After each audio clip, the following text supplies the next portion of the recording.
Finding Nemo is next.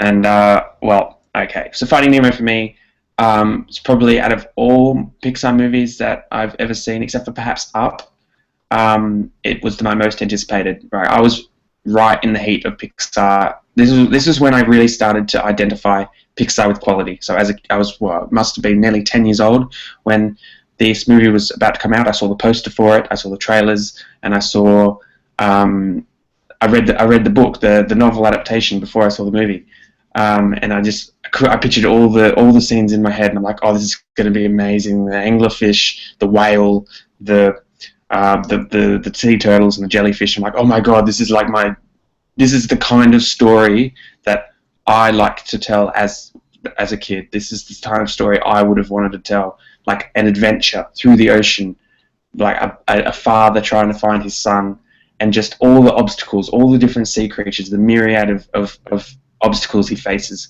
the sharks, everything. It was just obstacle after obstacle after obstacle, but he continued to push through, continues just with Nemo in his mind, his son, and I just could not wait to see that. And I saw it, I think, 3 times in cinemas. I loved Finding Nemo so much, and it was really, at the time, it was my favourite Pixar movie, and it lasted a very, very long time as my favourite Pixar movie.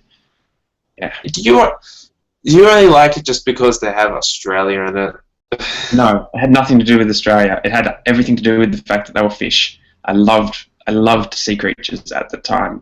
I've always kind of had a soft spot for animals, but at that time, I was obsessed with animals. That was my passion, my obsession, and I just thought, this is so unique. I don't think I've ever seen a movie that had sea creatures as the main characters before, and the whole obstacles being like these sea creatures. I was a sea creature nerd. I'm like, anglerfish. Oh my god, I can't believe they're going to put an anglerfish in this movie. I bet you no one else knew what an anglerfish was at my age, but I knew what an anglerfish was.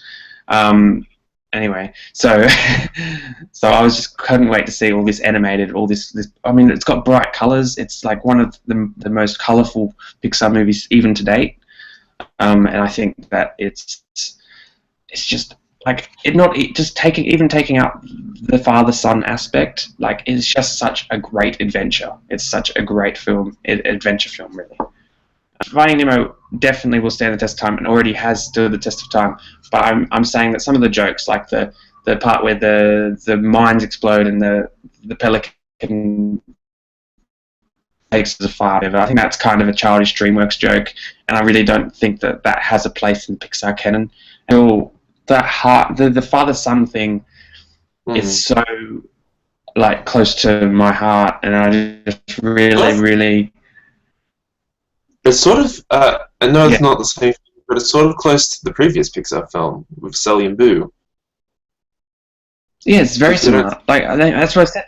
Like that's the same thing. And even Finding Nemo has that kind of tear-jerking moment at the end when he finally reunites with Nemo. I think that is. This was when Pixar had the momentum going. It was in the middle of their momentum, and they were building better. Each film got better than the last, and it just kept getting better and better and better. And Finding Nemo is a gem, and I say it as like 1 or 2 jokes that just don't age very well. That is literally the only criticism I can find in the whole movie, because it is still a fantastic movie. I am nitpicking. Yes, because when you have to rank Pixar movies from 1 to 14, you have to nitpick because they are all perfect, except for maybe 2.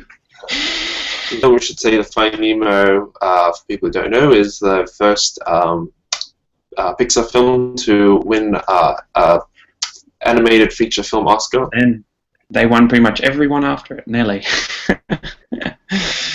For like 7 years in a row or something. Anyway.